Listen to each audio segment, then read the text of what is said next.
네, 다시 한번 축복합니다. 주일 2부에 나오신 우리 귀한 성도님들 한 분 한 분을 주님의 이름으로 축복합니다. 네, 오늘 말씀의 제목은 모든 이름 위에 뛰어난 이름이라는 말씀의 제목으로 우리 빌립보서 2장의 말씀을 함께 나누기 원합니다. 여러분 그 카톡 일십 아시죠? 네, 일십이 무슨 뜻인지 여기서 알고 모르고에서 또 세대차가 또 나뉘어지죠. 네, 저도 이거 얼마 전에 알았습니다. 네. 카카오톡을 보냈는데 이건 아실 겁니다. 카카오톡을 보내면은 안 읽으면은 앞에 일자가 있죠, 그죠? 요건 알고 계시죠? 우리 강경희 지사님도 알고 계시네요.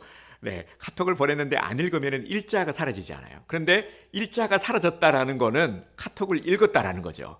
네, 카톡을 읽었는데 일자가 사라졌는데도 답장이 없어. 네, 이걸 일십이라고 합니다. 무슨 뜻이냐면은 읽고 씹었다. 네. 그래서 일십이라고 하더라고요. 내가 정성스럽게 카톡을 보냈는데 상대방이 읽고 답장을 안 보내면은 기분이 안 좋죠. 네, 이거 일십은 나를 무시했다라는 것 아닙니까? 그래서 기분이 나쁘죠. 이럴 때 어떤 마음이 드냐면 이걸 표현하면은 너희 안에 이 서운함을 품으라. 나도 이제부터 일십하리라. 이런 마음이 들지 않습니까?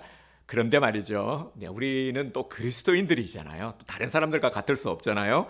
이때 우리가 가져야 될 생각이 뭐냐면 바로 예수님이라면 어떻게 하셨을까 하는 것입니다. 예수님은 3년 동안 이 공생의 사역을 하시면서 특별히 우리 이제 제자들을 많이 생각하셨습니다. 그래서 정성껏 제자들을 양육했는데 근데 결정적인 순간에 제자들이요 다 일십하고 도망을 간 것 아니겠습니까?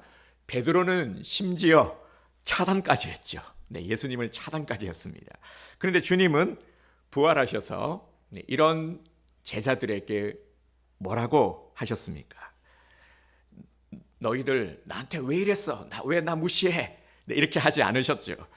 예수님이 뭐라고 하셨냐면 제자들에게 사랑스러운 목소리로요 와서 조반을 먹으라 말씀하셨어요. 이게 바로 우리가 품어야 될 예수님의 마음인 것이죠. 그래서 오늘은 먼저 우리 요절 말씀을 함께 선포하고 말씀을 이어가도록 하겠습니다. 자, 주보에 보시고 함께 선포하겠습니다. 너희 안에 이 마음을 품으라. 곧 그리스도 예수의 마음이니 빌립보서 2장 5절 말씀. 아멘. 너희 안에 이 마음을 품으라. 이 마음은 어떤 마음이라고요? 곧 그리스도 예수의 마음이니. 아멘. 먼저 이 말씀을 가슴에 새기기를 원합니다. 자, 우리 옆에 분들 이렇게 축복하겠습니다. 당신은 예수님의 마음을 품은 좋은 사람입니다. 자, 이렇게 축복하겠습니다. 당신은 예수님의 마음을 품은 좋은 사람입니다. 아멘. 네, 우리 성도님들은 좋은 사람들이에요. 예수님의 마음을 품었기 때문에. 자, 한 번만 더 축복하겠습니다. 주님의 이름으로 사랑하며 축복합니다. 네, 주님의 이름으로 사랑하며 축복합니다. 네. 자, 오늘 이제 본문을 보면요. 본문에서 바울은 이 마음은 곧 이제 예수의 마음을 말하고 있는 것이죠. 우리는 일상에서 마음이라는 말을 굉장히 많이 합니다. 마음. 네, 마음. 이 마음이라는 것을 어떻게 알 수 있을까요? 우리 옆에 분들 살짝 한번 봐보시겠어요? 옆에 분들 보면은 마음이 보입니까? 이렇게 보면은 얼굴은 보고 어느 정도의 표정은 보이지만 기분이 좋고 나쁘고 이런 것도 우리가 살짝 엿볼 수 있지만 이 마음을 들여다보는 것은 참 쉽지 않아요. 그죠? 분명한 건 마음이라는 거는 안 보인다라는 겁니다. 마음을 볼 수 있으면 얼마나 좋겠어요. 그죠? 그래서 우리 가끔 이런 말 하잖아요. 자기 마음을 몰라줄 때 자기가 의도한 것과 전혀 어떻게 다르게 이렇게 전달이 될 때 오해가 생길 때 그때 뭐라고 그럽니까? 답답해. 왜 내 마음을 몰라주니? 내 마음을 몰라주니? 그죠? 정말 내 마음을 몰라줄 때 속상하죠. 내 마음은 그렇지 않은데 오해를 받을 때 정말 이럴 때는 우리 이런 표현을 쓰죠. 미치고 팔짝 뛸 노릇이다. 너무 속상하니까 그런 말을 하는 거죠. 답답하니까요. 그리고 또 이런 말도 하죠. 내가 정말 내 마음 이거 정말 이렇게 꺼내서 보여줄 수 있으면 너무 좋겠다. 어떻게 말로 이렇게 말도 설명도 잘 안 되고 막 이렇게 답답할 때도 있죠. 이 원래요 마음이라는 단어가 철학적인 단어입니다. 왜냐하면 따로 존재하는 것이 아니기 때문입니다. 그래서 이 마음을 강조하다 보면은 오해가 꼭 생기기 마련이죠. 한 부부가 부부 싸움을 진하게 했습니다. 부부 싸움을 막 하다가 아내가 이렇게 말하는 겁니다. 아니, 그동안 나하고 산 세월이 얼만데 오래 살면서도 어떻게 그래 아직도 내 마음을 모르나? 라고 하도 답답해서 얘기를 했어요. 그래서 남편이 뭐라 그러냐면, 아니 말을 해, 말을 해야 내가 알지 어떻게 아나 했어요. 자, 그러면 아내가 뭐라 그럽니까? 아니 그걸 꼭 말로 해야 아니 라고 말합니다. 근데 이게 계속 반복이 되죠. 계속 반복이 됩니다. 네, 이거 남의 집 얘기가 아니네요. 그러고 보니 네, 저희 집도 지금 이렇게 반복이 되는 것 같습니다. 네, 그래서 어떤 의미에서는요, 이 마음을 가지라 하는 말이 우리에게는 좀 답답하게 느껴지기도 합니다. 아니, 마음이라는 거 뭐 이거 알 수가 있나? 어떻게 마음을 가지는 거지? 좀 답답하게 느껴지기도 하죠. 내 마음도 잘 모르겠는데 어떻게 예수님 마음 내가 그거 어떻게 알겠어? 어떻게 알 수 있겠어? 분명 예수님의 마음이라는 것이 따로 존재하는 것은 아니죠. 그런데 예수님의 마음이 어디에 있기에 이 예수님의 마음을 품으라 우리에게 말씀하는 걸까요? 이 마음이라는 것이 보여지거나 만져질 수 있는 것이 아닌데 어떻게 가지라 말씀하시는 걸까요? 자, 예수님의 마음에는요, 예수님의 생각, 예수님의 모습, 예수님이 말씀하신 모든 것이 다 녹아져 있는 것입니다. 다시 말해서 예수님의 마음은 예수님이 생각하고 예수님처럼 생각하고 예수님처럼 말하고 예수님처럼 행동하라는 것이죠. 이것이 예수님의 마음입니다. 그러니까 예수님처럼 살라 하는 말씀인 것이죠. 그러면 예수님은 이 땅에 계시는 동안에 어떻게 사셨습니까? 6절에서 8절 말씀을 우리가 다시 한번, 중요한 말씀이니까요. 6절에서 8절 말씀을 다시 한번 읽도록 하겠습니다. 그는 근본 하나님의 본체시나 하나님과 동등됨을 취할 것으로 여기지 아니하시고 오히려 자기를 비워 종의 형체를 가지사 사람들과 같이 되셨고 사람의 모양으로 나타나사 자기를 낮추시고 죽기까지 복종하셨으니 곧 십자가에 죽으심이라. 아멘. 그러니까 예수님처럼 산다라는 것은 먼저 자기를 비우는 것입니다. 자기를 버리는 것이죠. 비었다라는 말은요, 이 비었다라는 것을 가장 쉽게 설명할 수 있는 것이 물에 이 물컵에 물을 가득 채웁니다. 이 가득 채운 물을 쏟아버리는 거예요. 이것이 비운다라는 거죠. 자신이 가지고 있는 모든 것을 다 포기하는 것입니다. 자신이 가지고 있는 쌓은 어떤 명예, 위치, 누리고 있는 소유, 특권, 이 모든 것을 다 쏟아버리는 거예요. 이것이 비우는 것입니다. 또한 예수님처럼 사는 것은 종의 모습을 가지고 사는 겁니다. 자기를 철저히 낮추는 것이죠. 7절의 말씀이 충격적이죠. 7절을 다시 한번 볼까요? 그가 본래 하나님이셨는 7절 말씀을 제가 오히려 자기를 비워 종의 형체를 가지사 사람들과 같이 되셨고, 아멘. 8절도 조금 앞부분 보면 사람의 모양으로 나타나서 자기를 낮추시고 죽기까지 복종하셨으니, 아멘, 아멘, 이렇게 말씀하고 있습니다. 그러니까 본래 하나님이셨는데 스스로 자기를 비워서 하나님 되기를 포기하신 것이죠. 이게 정말 충격적이지 않습니까? 이것이 바로 예수님의 마음이라는 것이죠. 예수님 마음의 실체는 자신이 하나님 되기를 포기하고 인간이 되시는 이 하나님의 겸손, 낮아지심의 태도입니다. 그리고 예수님은 죽음에 이르기까지 복종하셨습니다. 그런데 이 복종은 억지로 복종하는 것이 아닙니다. 스스로 복종하는 것이죠. 그리고 기쁨으로 복종하는 것입니다. 그리고 예수님은 결국 십자가에 못 박혀 죽으셨습니다. 곧 십자가에 죽으심이라. 예수님은 죽음을 선택하셨습니다. 그런데 예수님의 죽음은 영웅적인 그런 죽음이 아니었습니다. 너무나도 초라하고 너무나도 비참한 죽음이었습니다. 이렇게 이 땅에서 사신 분이 바로 예수 그리스도이십니다. 이렇게 살고 이렇게 생각하고 이런 영적인 태도를 가리켜 예수님의 마음을 가지는 것이다 라고 말씀하고 있습니다. 그러니까 우리가 예수님처럼 산다라는 것은 예수님을 닮아가려고 노력하는 것입니다. 쉽게 말해 예수님을 흉내내는 것이죠. 예수님처럼 살려고 어떻게든 예수님의 성품을 닮아가려고 흉내내는 것. 그러려면은 예수님의 모습을 닮아가려면은 흉내내려면은 노력을 해야 되지 않겠습니까? 딱 그 생각난 프로가 하나 있어요. 그 JTBC에서 히든싱어라는 프로 보셨죠? 히든싱어라고 그 모창 가수들이 나옵니다. 진짜 가수도 나오고 진짜 가수를 흉내낸 모창 가수들이 이렇게 부스에 들어가서 노래를 부르는데 진짜를 맞추는 거예요. 그런데 진짜로 어렵습니다. 제가 한 번씩 보면서 너무 재밌어가지고 저도 같이 맞추는데 맞춘 적도 있고 틀린 적도 많아요.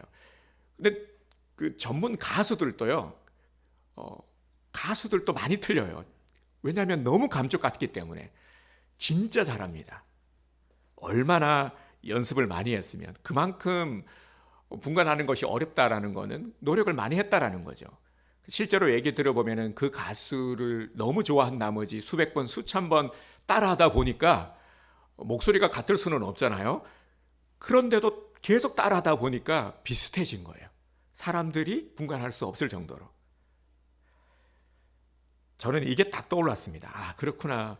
정말 좋아하고 정말 열심히 흉내내기를 노력하면은 비슷해질 수는 있구나. 똑같아질 수는 없어도 비슷해질 수 있구나. 그래서 바울도 예수님을 닮기 위해서는 경건의 연습이 필요하다라고 말한 것입니다. 연습을 많이 해야 되는 것이죠. 경건의 훈련을 위해서 우리는 연습해야 되는 겁니다. 우리의 신앙 어떻게 자라갈 수 있습니까? 연습해야 되는 것이죠. 가만히, 특히나 우리 신앙은 가만히 있어서는 절대 성장할 수가 없습니다. 열심히 예수님을 흉내내야 하는 것이죠.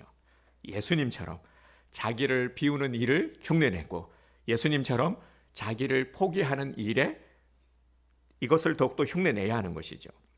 그리고 예수님처럼 자기를 낮추는 것, 이것도 흉내내야 하는 것입니다. 자꾸 예수님 따라하기, 예수님이라면 어떻게 하셨을까?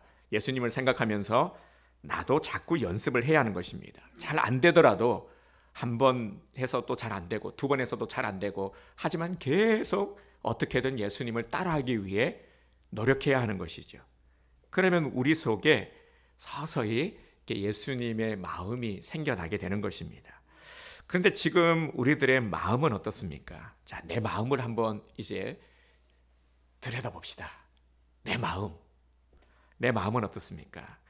내 삶 속에 나를 지배하고 내 삶 속에서 나를 이끌어가는 주체가 누구입니까? 지금 이 시간은 우리가 말씀에 비춰서 내 마음의 상태를 살피는 아주 중요한 시간입니다. 누가 나의 마음을 점령하고 있습니까?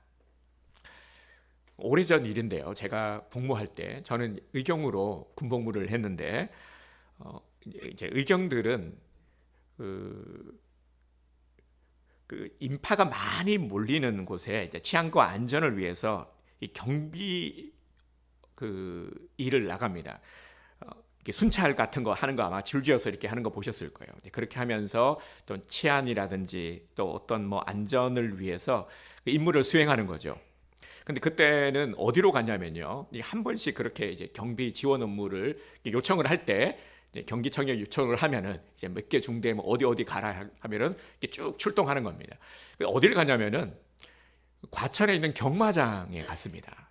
그때 제가 처음 경마장을 가봤는데 경마장 가보신 분들 혹시 일부 예배 때는 가보신 분들이 있으시던데 경마장에 이제 갔다라고 말하기가 조금 그렇죠. 네, 가보셨으면서도 저 가보니까요 진짜 크더라고요. 너무 잘 돼 있어요. 사람들이 그때도 이제 그 경마가 열리는 날이어서 엄청 많았습니다. 근데 그 사람들의 얼굴이 확연하게 구분이 돼요. 제가 경륜장 가봤고 경마장 둘 다 임무로 임무를 가지고 갔는데요. 얼굴이 확연히 달라집니다. 그 결과에 따라서. 근데 그 모습이요, 아주 인상적이었어요. 근데 대부분은 웃는 사람들은 극소수고 대부분은 망연자실한 얼굴들이었죠. 근데 그 경마장에 이렇게 쭉 그 길이 있는데요. 길에 이렇게 사람들이 주저앉아 있는 모습, 뭐 담배 태우는 사람 막 저기서 욕설하고 있고 막 하여튼 여러 가지 모습인데, 이제 어떤 쭈그리고 앉아 계시는 한 남자분, 중년의 나이 지긋한 어떤 그런 남자분으로 기억하고 있는데요. 당시에 이분이 말을 걸어오는 겁니다. 막 불러요. 우리를 잠깐 와보라고, 할 얘기가 있다고. 그러더니 저기 이제 그때 가족들이 애들 데리고 온 분들도 있었어요. 저기 왜 애들을 데리고 왔냐? 여기가 어딘 줄 알고 애들을 데리고 왔냐고. 애들 못 데리고 오게 해달라라고 막 그렇게 얘기를 하는 거였어요. 우리한테 요청을 하는 것이었어요. 애들을 데리고 오면 안 된다고 여기. 그러면서요, 자기 손을 보여주는데 한쪽 손이 없는 거예요. 왜 손이 없냐면은 자기가 도박에 손을 대고 나서 이제 도박을 끊기 위해서 절대 도박을 안 하리라 칼로 쳐가지고 손을 잘랐대요. 그런데 안 되더라는 거죠. 제가 지금 여기에 있다고 그래도 손을 잘랐는데도 안 되더랍니다. 그래서 그 두 손으로 그때는 뭘 이렇게 했겠죠. 그러니까 한 손으로 할 수 있는 걸 찾아온 거겠죠. 경마는 한 손으로도 할 수 있으니까. 참 그게 저한테는 너무, 그래서 그제서야 아는 거죠. 왜 애들을 여기 데리고 오지 말라라고 그렇게 요청을 하고 싶었는지 이해는 됐죠. 도박에 빠지게 되면은 이렇게 아무것도 안 보이는 겁니다. 무서운 거죠. 강원도 정선에 카지노가 있죠. 우리나라에서 합법적으로 허가한 카지노입니다. 근데 거기에도 가서 많은 분들이요, 이제 건실하게 기업을 잘 운영하시던 분들도 가셔가지고 재미로 하다가 나중에는 빠져서 이렇게 쫄딱 망한 분들이 많다고 합니다. 근데 여기에 빠지게 되는 이유가 뭐냐면요, 재미로 갔는데 터져버리는 거예요.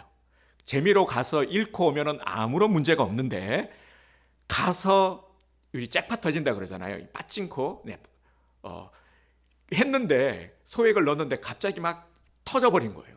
그래서 그 도파민이 막 뿜어져 나오면서 중독이 돼서 자꾸 이제 가게 돼서 빠지게 된 사례들이 많다고 합니다. 그러니까 이 속에 누가 지배를 하고 있는 겁니까? 노름, 도박이 지배를 하는 것이죠. 또한 돈이 자기를 점령한 사람들도 있습니다. 제가 글을 보다가 참으로 또 믿기 어려운 한 사연을 보게 되었는데요. 지독한 구두쇠 어른이 계셨는데, 이분이 이 돈이 상당히 많으신 분이신 것 같아요. 그래서 아들이 다리를 다쳤는데도 이분이 병원을 안 간 겁니다. 왜냐하면 병원비 드니까, 가면은 수술도 받아야 되고 또 뭐 입원해야 될 수도 있으니까 돈이 아까워서 병원을 안 보냈던 거죠. 근데 결국 그러다가 낳으면 다행인데 안 낳고 이제 이게 더 악화가 돼가지고 장애를 입게 된 겁니다. 근데 또 이분이 특징이 은행에다가 예금을 하지 않는다고요. 왜냐하면 은행을 못 믿으니까. 은행이 망하면 내 돈 어떻게 하냐라는 거죠. 그 누가 보상해 주느냐 해서 집에다가 방바닥에다가도 하나씩 깔아놓고, 또 뭉칫돈은 아무도 모르게 장독에다가 땅 깊이 이제 장독에다가 넣고 깊이다가 파묻어 놓은 것이죠. 그러다가 결국 죽을 때까지 그 돈 아까워서 한 푼도 못 쓰고 자기도 몸이 병 얻어 가지고 그렇게 돌아가셨다라고 합니다. 장독 찾으러 가야 되겠네요, 그죠? 왜 이 모양이 되었을까요? 돈이 점령해서 그런 것이죠. 또 어떤 이들은 외로움에 점령당해서 무언가 자꾸만 채우려고 하는 겁니다. 친구로 채우고, 음식으로 채우고, 쇼핑으로 채우고, 쾌락으로 채우려고 하는 겁니다. 허하니까요. 결국 우리 안에 무언가가 지배를 하고 있습니다. 우리 마음에 한번 점령을 당해버리면 좀처럼 이것을 통제하기가 어렵습니다. 노름이 됐든 돈이 점령하고 있든 명예가 점령하든 한번 점령당해버리면 이것을 밖으로 다시 내보내는 것은 여간 어려운 일이 아닙니다. 근데 그러다 보면 어떤 일이 생기냐면요. 우리가 신앙생활 하면서도 마음에 평안이 없는 겁니다. 어, 이제 말씀이 들려지는데도 내 안에 온갖 잡다한 많은 것들이 차지하고 있으니까, 다른 것들이 점령을 하고 있으니까 계속해서 충돌하는 거죠. 부딪히고 갈등하게 되고, 그러다 보니까 마음의 평안이 없는 겁니다. 끊임없이 내 삶에 있어서도 여러 가지 우리가 좀 넉넉할 때는 작은 일도 잘 감당을 할 수가 있는데, 이 작은 일도 여간 계속 예민해지고 너무 힘들어지는 거죠. 내가 감당할 수가 없으니까. 지금 이 문제가요, 바로 빌립보 교회에 일어난 문제라는 겁니다. 이런 일들이 빌립보 교회 교인들이 뭐냐면 그 안에 예수가 없는 겁니다. 예수님이 없는 상태에서 자꾸 무언가를 해보려고 하니까 교회는 계속해서 이제 숫자는 늘어나고 무언가를 해보려고 할 때마다 뻥뻥 일이 터지는 겁니다. 시끄럽습니다. 끊임없이 분쟁에 시달리게 되었고요. 이게 지금 빌립보 교회의 문제였던 겁니다. 자, 그러면 어떻게 해야 됩니까? 예수님으로 채워야 하는 것이죠. 예수님으로 회복해야 되는 것입니다. 예수님이 나를 이끌도록 해야 하는 것이죠. 자, 한번 테스트를 해보겠습니다. 테스트. 누가 길을 가는데 누가 나를 이렇게 툭 친 겁니다. 툭 쳤을 때에 내 입에서 제일 먼저 뭐가 튀어나옵니까? 자, 그런 일이 있죠. 한번 생각을 해보세요. 나는 어떻게 할 것 같아요? 잘 모르겠으면 한번 옆에 한번 툭 한번 쳐보시기 바랍니다. 지금 어떤 반응을 보이는지. 네, 원래는 한번 쳐보세요라고 하려고 했는데, 네, 그러다가 진짜 싸움 나면 안 되니까. 네, 툭 쳤을 때 갑자기 정말 그래요. 아니면은 운전할 때 보면은요, 운전할 때도 보면 확연하게 딱 나와요. 네, 성질이 나온다고 그러잖아요. 야, 그럴 때 툭 쳤을 때, 자, 우리 희아사님 뭐라 그럴 것 같아요? 주여. 그러면은 희아 지사님은 예수로 예수가 안에 있는 거죠. 근데 딱 쳤는데 그때 용어가 막 나와. 에이씨. 네, 예. 네, 평소에 영어 많이 사용해서 그죠? 네, 영어가 막 나와요. 유창한 영어가.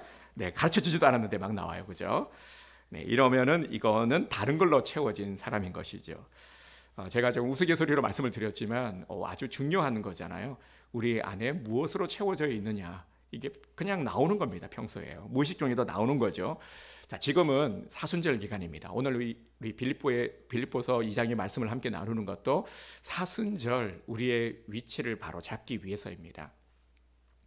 사순절 기간은 바로 내 속에 있는 것을 정리하는 기간입니다. 비워버리는 시간인 거죠. 정리하는 기간입니다. 내 속에 채워진 것을 버리고 나를 점령하고 있는 것을 다 뽑아버려야 되는 겁니다. 깨끗이 비워야 합니다.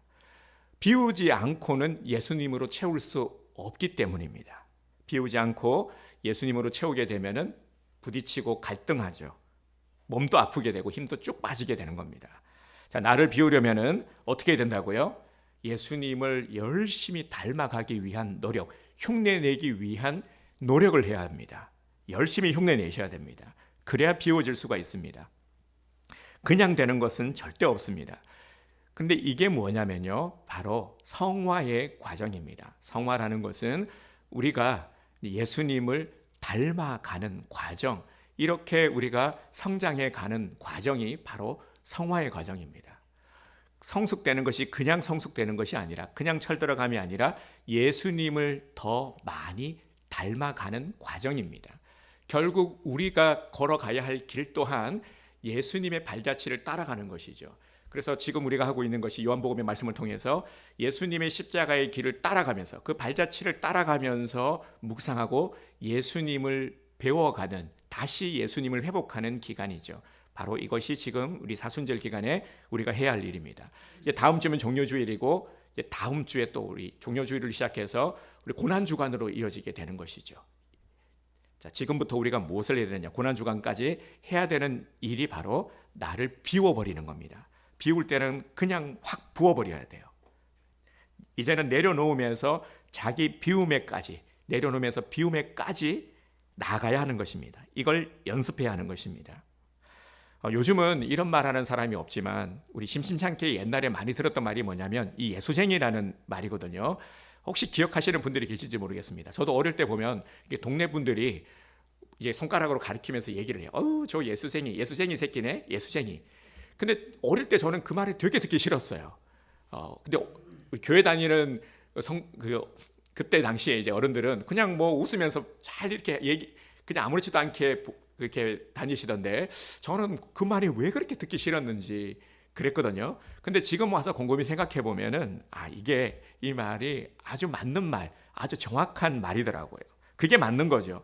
우리는 예수님 모방 연기자가 되어야 되는 것 아니겠습니까? 그러니까 우리는 정말 예수쟁이라 불려야 되는 거예요. 그러니까 세상 사람들이 예수쟁이라고 하는 건 뭐냐면 인정하는 거잖아.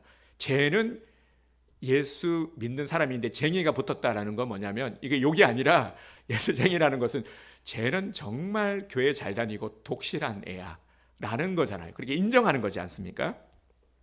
자, 그러면 우리가 예수님을 흉내내면 어떤 결과가 나타납니까? 기쁨이 다시 회복되는 것입니다. 전에는 인상을 찡그리면서 다녔고 얼굴에 수심이 가득했는데, 누가 보면은 어디 아프냐, 뭐 안 좋은 일 있었느냐, 그런 말을 많이 들었는데, 근데 이제 예수님을 흉내내게 되면서 서서히 이런 것들이 사라지고 얼굴에 기쁨이 가득하게 되는 것이죠. 그래서 대화의 내용이 달라지는 겁니다. 요즘 무슨 좋은 일이 있어? 얼굴이 너무 좋아 보여. 좋은 일이 있으면 같이 좀 나누자. 이런 얘기를 듣게 되는 것이죠. 어둠의 그림자가 싹 사라집니다. 만일 내게 기쁨이 없다면, 내 안에 이런 기쁨이 없다면 나를 점령하고 있는 주체가, 그 주인이 누구인지를 우리는 반드시 살펴야 됩니다. 이게 오늘 가장 중요한 우리가 해야 될 일입니다. 지금 내 안에 주인은 누구입니까? 여러분, 내 안에 나를 점령하고 있는 주체는 누구입니까? 나를 이끌고 있는 주인은 누구입니까? 예수님이 아니라면요, 반드시 있어요. 없는데요? 아니에요. 분명히 있습니다. 누군가는 그 무엇이든 간에 나를 점령하고 있는 것이 있습니다. 내가 마음을 많이 빼앗기고 있고, 내가 그것이 뭐 고민이든 어떤 문제든 반드시 있습니다. 하루를 지내면서 무슨 생각을 가장 많이 합니까? 어떤 생각이 가장 많이 떠오르십니까? 내 생각을 지배하는 그것이 지금 나의 주인인 것이죠.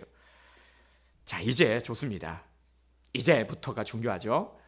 지금 우리는 이러한 주체를 이제 바꿔야 되는 겁니다. 예수님이 진짜 내 삶의 주인이 되어야 하는 것입니다.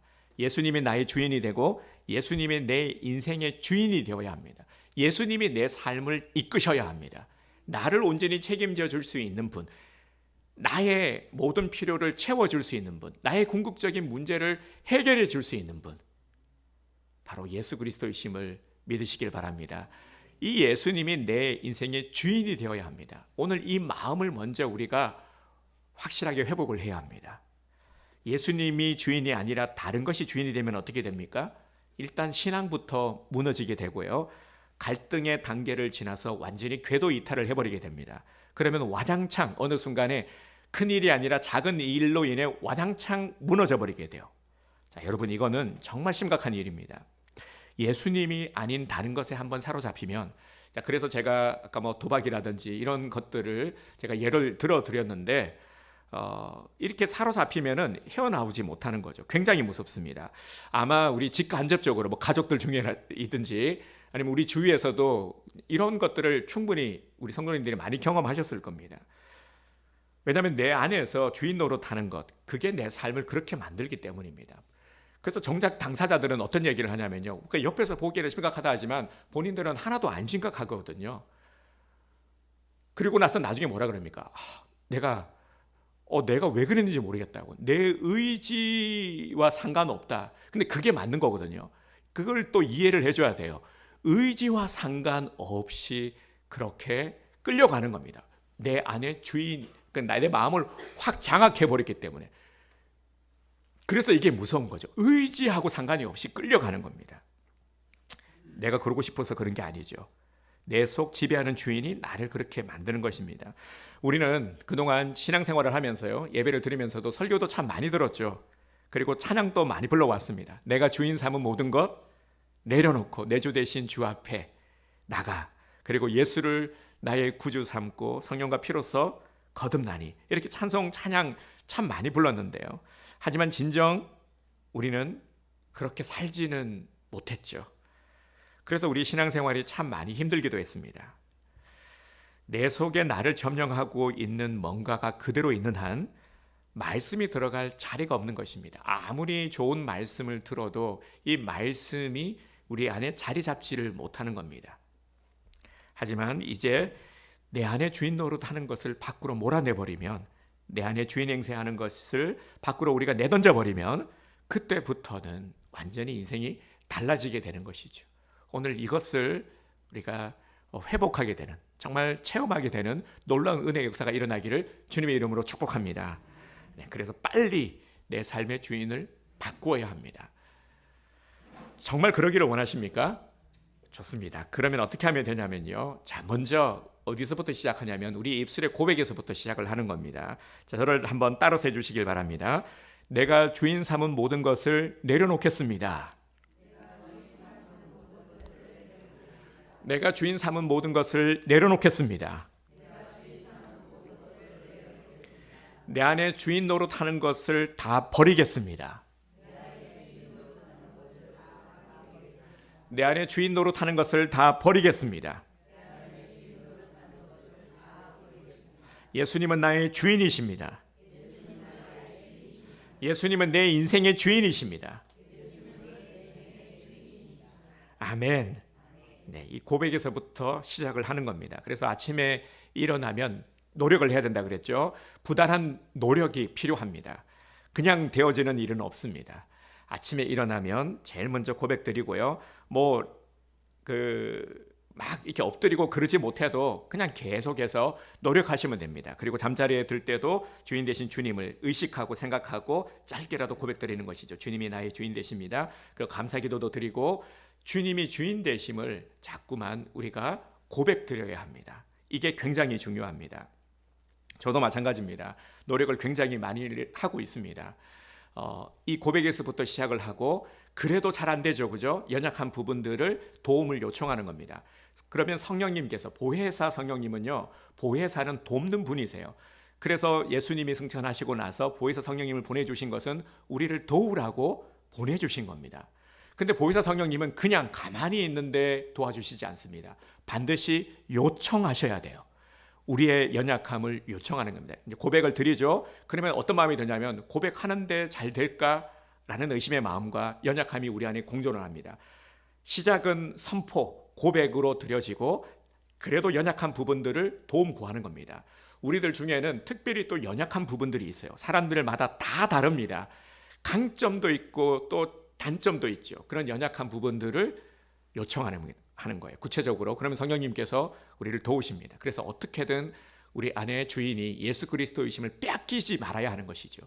이게 굉장히 중요한 겁니다. 그래서 지금은 바로 이 마음을, 빼앗겨버린 마음을 회복하는 것, 이게 사순절 우리가 해야 될 일, 고난주간까지 해야 될 일이다 라는 거죠. 가장 중요한 것입니다. 그래서 오늘 주님께 신앙 고백을 드리는 우리 귀한 성도님들을 주님께서 축복하시사 정말 모든 사람들 앞에서 인정받는 자로 높여주실 줄 믿습니다. 네, 무릎을 꿇게 하시사 그리고 정말 우리가 알게 모르게 우리에게 상처 준 것들 많죠. 그리고 아픔 준 사람들이 또 하나님께서는 우리를 사랑하시사 우리가 낮아질 때 주님은 우리를 높여주십니다. 그래서 우리를 힘들게 했던 자들을 무릎 꿇게 하실 줄 믿습니다. 그래서 우리가 하는 게 아니죠. 그래서 사사로운 어떤 감정 가질 필요가 없는 겁니다. 그런들 우리한테 도움이 되는 것이 하나도 없거든요. 우리가 낮아져 버리면 주님이 우리를 높이는데 이 높이는 방법 중에 하나가 무릎 꿇게 하신다라는 겁니다. 이런 역사 일어나게 될 줄 믿습니다. 주님은 우리를 높여주시고 주님은 우리에게 정말 무한한 은혜를 베풀어 주시기를 원하시는 분이십니다. 우리 주님이 막 우리를 힘들게 하고 막 애서 십자가를 무거운 어떤 그런 짐을 지우고 그러시는 분이 아닙니다. 수고하고 무거운 짐진 자들아 오라고 했잖아요. 짐을 지우겠다가 아니라 쉬게 하신다고, 덜어주신다라고 주님은 말씀하고 계시는 겁니다. 그래서 주님의 말씀을 안 들어서 우리가 오해하는 거예요. 자꾸만 내 생각대로 판단하고 제한해버리는 것이죠. 우리 하나님은 제한하실 수 있는 분이 아니다. 무한하신 분이고요. 무한히 우리를 사랑하시고 우리를 위로해 주시고 우리에게 필요한 것들을 헤아려 주시기를 원하는 분이십니다. 그래서 이러한 우리가 마음을 알고 열고 이제 온전히 주님을 모셔드리고, 정말 그렇다면 우리가 해야 될 일이 무엇입니까? 온전히 모셔드렸다라는 것은 우리가 주님의 말씀을 듣고 따르겠다라는 그 의지도 함께 우리가 드리는 것 아니겠습니까? 그래서 그렇게 살아가면 되는 거예요. 주인으로 모셔드리고, 그러면 흔들림 없이 또 말씀하시는 것들을 따라서 우리가 열심히 이 노력을 하는 겁니다. 다른 노력이 아니라 열심히 주님을 따르기 위해, 듣기 위해, 순종하기 위해 그렇게 노력하며 살아갈 때 주님은요, 정말 우리가 생각하지 못한 그런 부분들까지도 헤아려 가장 좋은 것으로 우리에게 축복하여 주실 줄 믿습니다.